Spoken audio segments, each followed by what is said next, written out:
Welcome to the weekly live Q&A. And if you're here for the first time, my name is Kam Dovedi. I'm the founder of Premier Property, an investor over the last 30 years.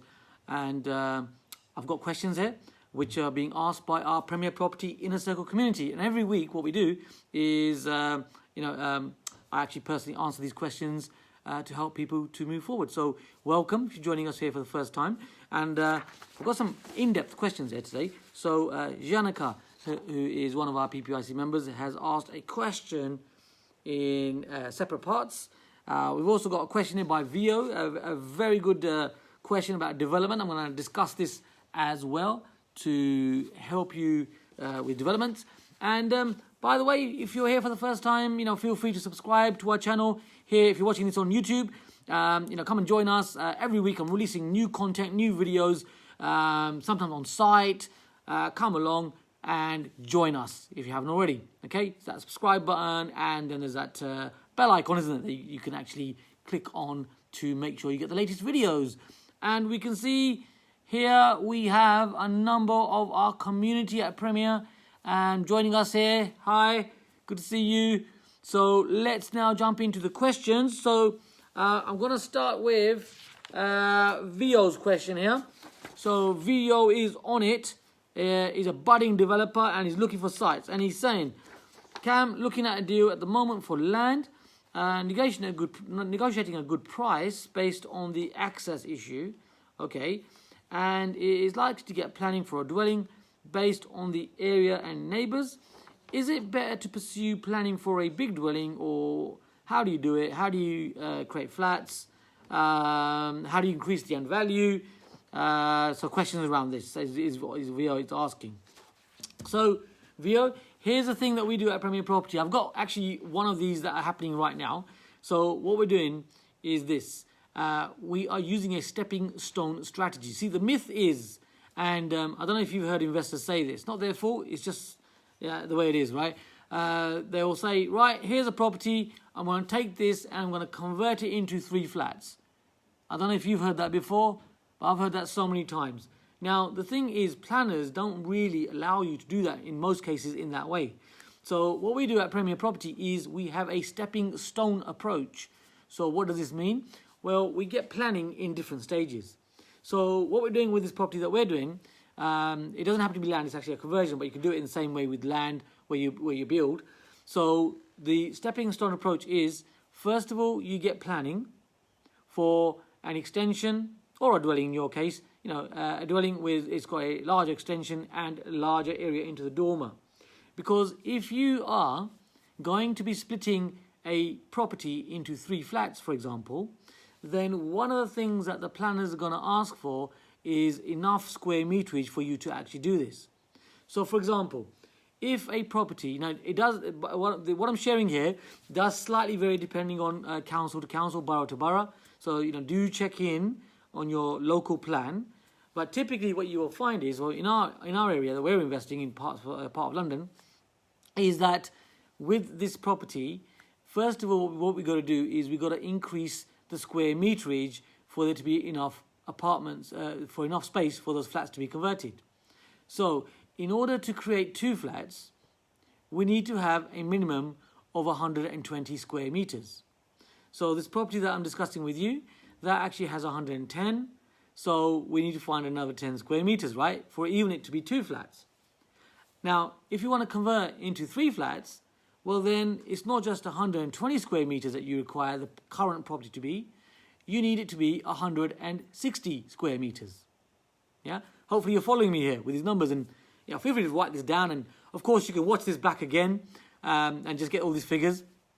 So once, how do we do this? Well, how we do this is we are actually extending backwards. So we've got the extension, and like what I say, we're going to the loft space as well. And on paper, on planning, you don't actually have to physically do this. You can do it all on a plan. So we get the planning for the extension of the area, if you get what I mean. Now, once you've got this, now you've actually extended, you've got more space, haven't you? So once we've done this, and you can do this, you've got more than 160 square meters.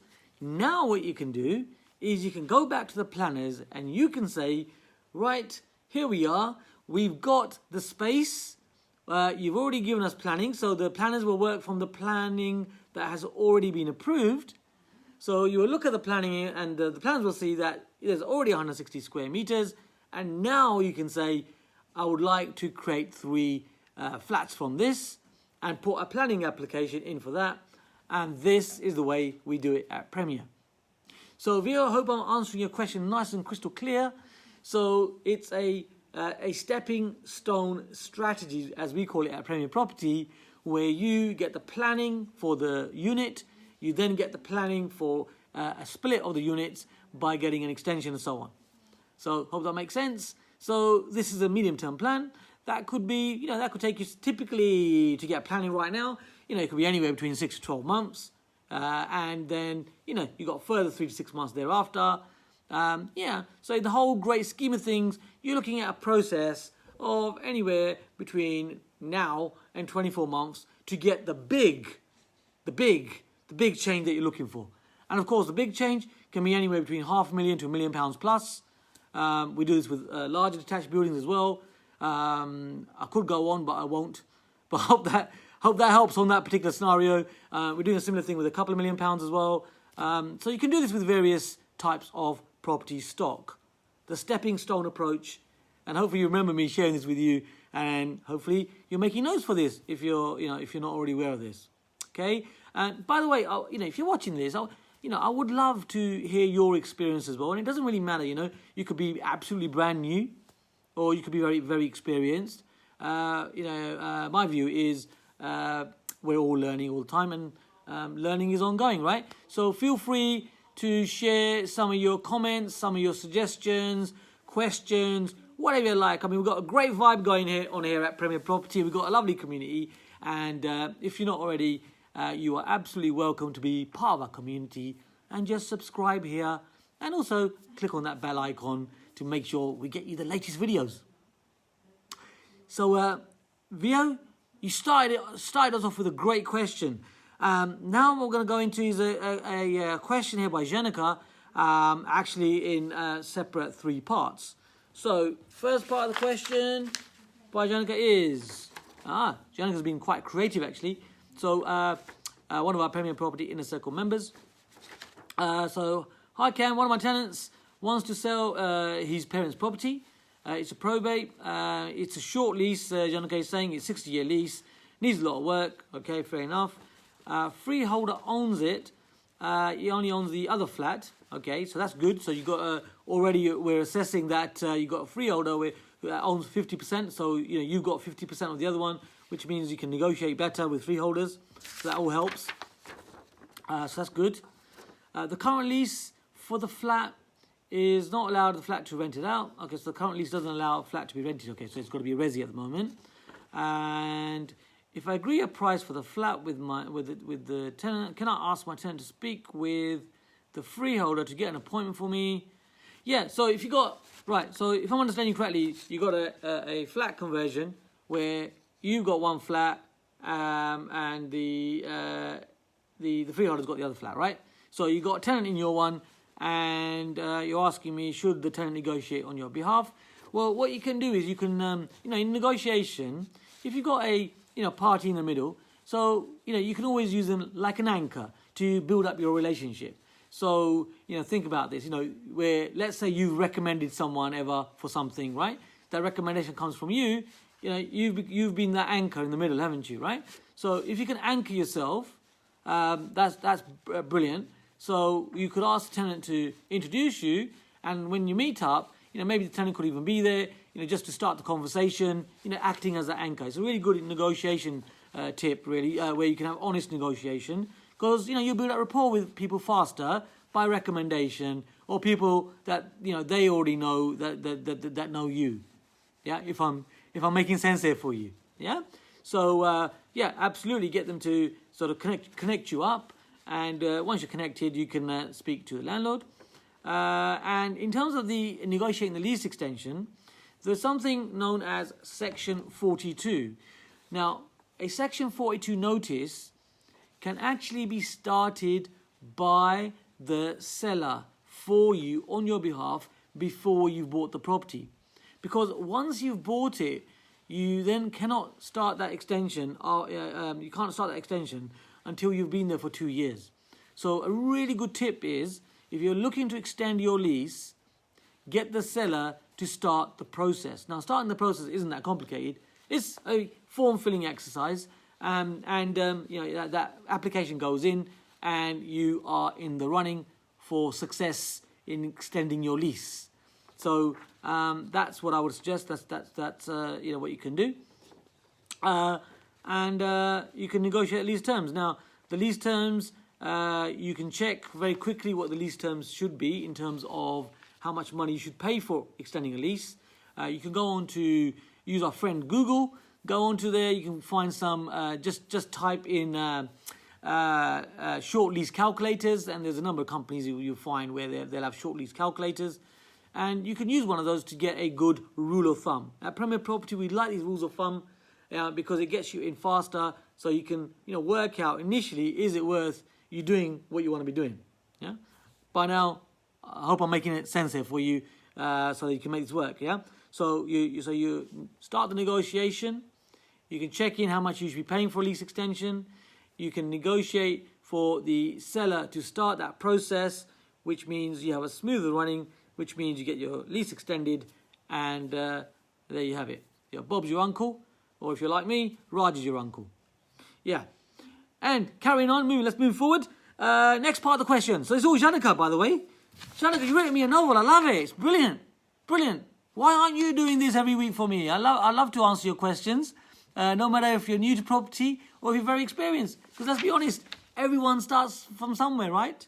Okay, so Janika's next part of the question is, right, if I've agreed a delayed completion, look at you getting all creative, brilliant. If I've agreed a delayed completion with my tenant and the lease extension starts, mortgage, so you're talking about mortgage now, how can you raise the mortgage value? Well, Janika, to keep on the right side of FCA regulations, you can raise the value. However, there are some niche lenders out there. Now, I can't give you mortgage advice, you know this. But the thing is, you can negotiate a sale, and once you've got the sale and there is a uplift in that property, so you happen to have bought it discounted, there are some niche lenders which will allow you day one to actually do an increase in the valuation. So those lenders are there. Contact your mortgage broker and get them to steer you in the right direction for this, for these types of lenders. So there are a few lenders that will do this. So you buy it at discount, next day they'll value it, same day even, they'll value it at the higher figure. So that is happening. There are lenders. There's more of those lenders coming to the market. There's not a lot of them, but there's enough, and you only need one, don't you? Let's be honest. So you could do it that way to increase the value and get your seed capital back to you, which at Premier Property we call the Premier Property bar system. You buy, you've added value, you bought well, you've added some value with lease extension or refurb or whatever it is, and then you release the seed capital. You might have heard of the BRR or the BRRR or the BBR or whatever it is. That's just the tip of the iceberg. That's not the whole story. The whole system is you buy, you add value, and then you release the seed capital. And there's so many ways of doing that. I might even do a video on that for you. And feel free to just ask in the comments and I'll do a video all around that. Okay, so Janika, so that's how you could be doing that.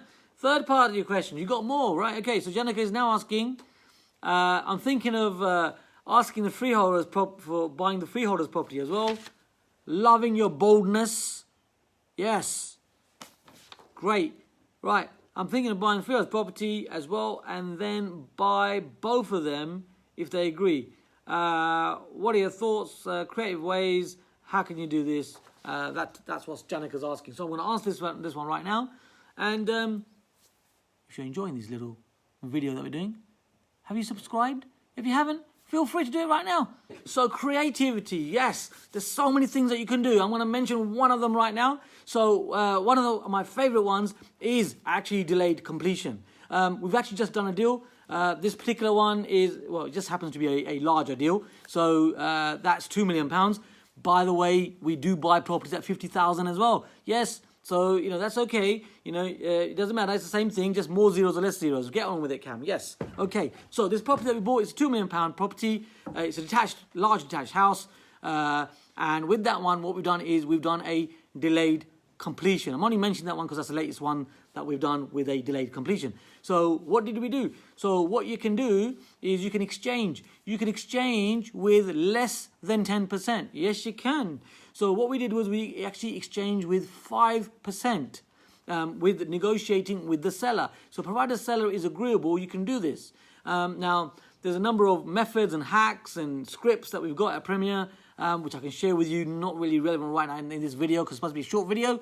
So, you can do that though. And if you want to know more about these, then you can comment below, let me know, and I will do a video for you on this as well. So we've exchanged with 5% with the seller's agreement. We found a match. And then what we've done is we've found time in between. So actually we found 9 months. 9 months to actually do the exchange with 5%. 5% only. Now when you work out 5%, it's a lot less money than actually exchanging with 10%, isn't it? Yeah. And then what we've done is we've had enough time there to be funding the deal and so on. And that's 9 months. After the 9 months, actually, if I'm being completely honest with you, we needed a bit more time. 9 months wasn't enough. Yeah. So what we did was we went back to the seller and said, look, can you extend it a little bit further, please? And they said, right, only going to give you 6 weeks more, and we're going to make it time is of the essence. Now, you may or may not be aware about time is of the essence. What that means is it's legal jargon, which means that if we don't complete in that 6 weeks, then usually there's a further 10 days that you've got as a grace period, let's call it, where you can complete thereafter. However, if it's the time is of the essence scenario, you got to complete on that particular day. There isn't that extra 10 days grace period, and that's it. If you don't complete, you lose your money. Property is a fun game when you get it right, and I'm so glad that you're getting it right, and I hope these videos are helping you. By the way, I've done lots of videos. If you haven't looked at any of the other ones, or you looked at some of the other ones and you want to look at some more, do look back at our channel and have a look. What you'll find is hopefully you find there's more quality rather than in terms of quantity of numbers people watching it. It's more about the quality, the people that are savvy watching these types of videos, because there's a gazillion videos on YouTube, right? I like to think our ones are ones that are much more sort of content related. Yeah. So coming back to the scenario here. So you can do exchange delayed completion like that. Why did we go for the time is of the essence? Well, it was giving me another 6 weeks. If we went for the grace period, it would have been just another 10 days. So go for the 6 weeks, right? So these are the kind of things that you could be doing, and you can find a massive amount of time. And then we did the deal, and don't you get a buzz? I mean, that buzz that you get when you do the deal, when you get it over the line, isn't it so exciting? And you just imagine, if you haven't done a deal yet, you imagine when you do the deal, the buzz, the excitement, and the money coming into the bank, as you make the money from it. Fabulous. Love it, love it, love it. So Janika, you started something there. You started something. So exchange and delayed completion. I will share more with you. So I hope you enjoyed today. It's Kam Dovedi helping you take your property investing to the next level. I will see you in the next video. I'm doing this again next week. Please ask your questions. See you later.